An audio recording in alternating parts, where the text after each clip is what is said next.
अस्सलाम वालेकुम। DG school में आप सबका मैं महफूज हसन अंसारी खैर मकदम करता हूँ। आइए बच्चों, आज मैं नवाए उर्दू से सबक 4 मगर वह टूट गए लेकर हाजिर खिदमत हूँ। और आज हम इस अफसाने का खुलासा पढ़ेंगे।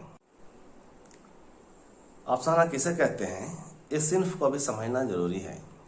आइए हम सिन्फ अफसाना पर एक निगाह डालते हैं। उर्दू में अफसाने का बाकायदा आगाज 20वीं सदी के शुरू में हुआ। नावल की तरह इस सिन्फ पर भी मगरबी अदब का गहरा असर है। तेजी से बदलते हुए जमाने का साथ देने और मशरूफ रहने वालों के लिए मुख्तसर अफसाना नावल और दास्तान से ज़्यादा कशिश रखता है। मुख्तलिफ नक्कादों ने अफसाने की मुख्तलिफ तारीफ़ें बयान की हैं। एक नक्काद ने कहा है कि अफसाना ऐसी नसरी कहानी है जो एक ही नशिस्त में पढ़ी जा सके। एक और नक्काद का कौल है कि अफसाने में बुनियादी चीज़ वहदत तासीर है। वक्त के साथ साथ अफसाने की शक्ल भी तब्दील हुई है। एक अच्छा अफसाना अख्तिसार के साथ ज़िंदगी के किसी गोशे को कारी के सामने पेश करता है। मुख्तसर होने की वजह से कहानी में झोल पैदा होने का अंदेशा भी कम होता है। अफसाना निगार का मुशाहिदा और इंसानी नफ्सियात का मुताला गहरा होना चाहिए। किरदार और वाक़यात ऐसे हों जो हमारी ज़िंदगी और हमारे तजुर्बों से मुताबिकत रखते हों। उर्दू के अफसाना निगारों में प्रेमचंद, अली अब्बास हुसैनी, राजेंद्र सिंह बेदी काबिल जिक्र नाम है। अफसाना मगर वो टूट गई का खुलासा। ये अफसाना एक इस्लाही अफसाना है। बेगम सालिहा आबिद हुसैन का एक जज्बाती नफ्सियाती अफसाना है। इसमें एक मजलूम औरत की तस्वीर कसी की गई है, जिसमें एक औरत जिंदगी भर शौहर और ससुराल वालों की खिदमत करती हैं और तमाम तरह की जुल्म और सितम बर्दाश्त करती हैं। कहानी की हीरोइन एक लड़की है और वह अपने आसपास नाकाम शादियां, उनके आसपास कई नाकाम शादियां हैं। अम्मा की जिंदगी, भाभी का अंजाम, बड़ी बहन की नाकाम शादी, उनकी प्यारी सहेली मुनरमा की नाकाम शादी और फिर खुदकुशी। उसे सोचने पर मजबूर होना पड़ता है कि शादी है या बर्बादी। वो खुद शादी नहीं करना चाहती हैं। कभी कभी वो सोचती हैं कसूरवार कौन है। कभी औरतों को, कभी मर्दों को कसूरवार मानती हैं।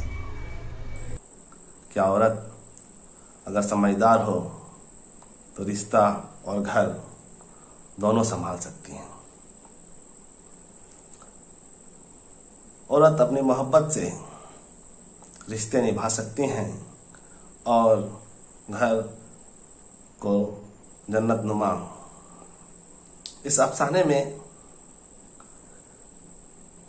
अफसाना निगार ने एक ऐसी औरत, ऐसी पुरअज़्म औरत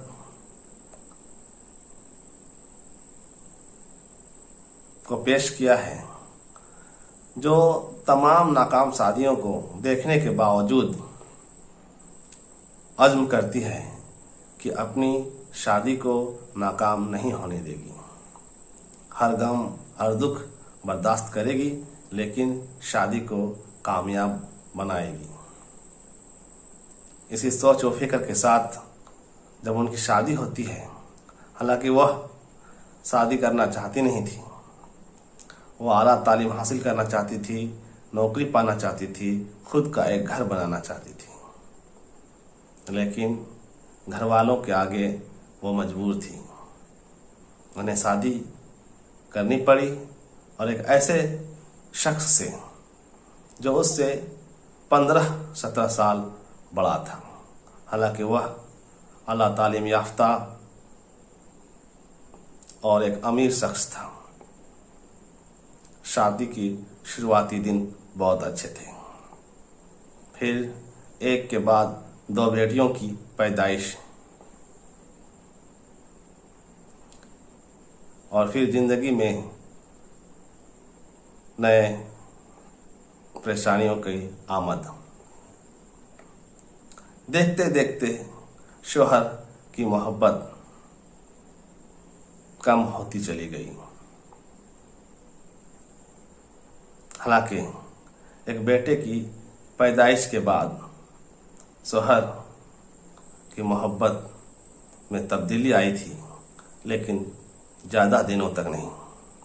फिर उनके शौहर वक्त से ज़्यादा बाहर रहने लगे, रात रात गायब रहने लगे, देर से वापस आने लगे। वो इंतज़ार करती रहती थी। इंतज़ार की घड़ियाँ ख़त्म नहीं होती थी। रात भर जागती थी और सोचती थी, ज़िंदगी को खूबसूरत बनाना, ज़िंदगी को कामयाब बनाना, शादी को कामयाब बनाना क्या सिर्फ औरतों की काम है? क्या सिर्फ उनकी जिम्मेदारी है? वो सोचती थी और अज़्म करती थी कि मैं अपने शादी को कभी भी नाकाम नहीं होने दूंगी, हर दुख हर मुसीबत बर्दाश्त करूंगी। लेकिन ऐसा नहीं होता है। आखिर एक दिन उन्हें एक लिफाफा मिलता है जिसमें तलाकनामा होता है। तलाकनामा, शौहर से तलाक, वो टूट जाती है, वह टूट जाती है। इस तरह से वो अपनी शादी को बचा नहीं पाती है। तमाम कोशिशों के बावजूद उनकी शादी टूट जाती है। और इस तरह से इस अफसाने के जरिए अफसानानिगार ने हमें यह सबक दिया है कि तमाम कोशिशों के बावजूद कुछ गैर जिम्मेदार लोगों की वजह से शादियां नाकाम हो जाती हैं। हालांकि औरत बहुत कोशिश करती हैं, बहुत कुर्बानी देती हैं, लेकिन शौहर की गैर जिम्मेदारी, शौहर की अपनी मनमानी रिश्ते को ख़राब कर देती हैं। इस तरह से यह अफसाना ख़त्म होता है, लेकिन हमें सोचने पर मजबूर करता है कि क्या रिश्ते और शादियां कामयाब बनाने के लिए सिर्फ औरतें ही जिम्मेदार हैं? सवाल नंबर 1, मुसन्निफ़ा ने भाभी, बाजी और मनोरमा के शादियों की नाकामी के क्या असबाब बताए हैं? जवाब, भाभी की बदमिजाजी, बाजी की खुददारी और आन बान शौहर से मुकाबला, मनोरमा का हद से ज़्यादा हसास होना और उसकी बेज़बानी को मुसन्निफ़ा ने उनकी शादियों की नाकामी का सबब बताया है। सवाल नंबर 2, एक के बाद दूसरी लड़की के होने पर उसके शौहर का कैसा रवैया रहा? जवाब, एक के बाद दूसरी बेटी हुई तो उस रोशन ख्याल आला तालीम याफ्ता मर्द के चेहरे पर नागवारी के बल पड़ गए। सवाल नंबर 3, अफसाना मगर वो टूट गई का अफसाना निगार कौन है? जवाब, सालिहा आबिद हुसैन। इन सवालों को हल करें और अपने स्कूल के व्हाट्सएप ग्रुप में शेयर करें।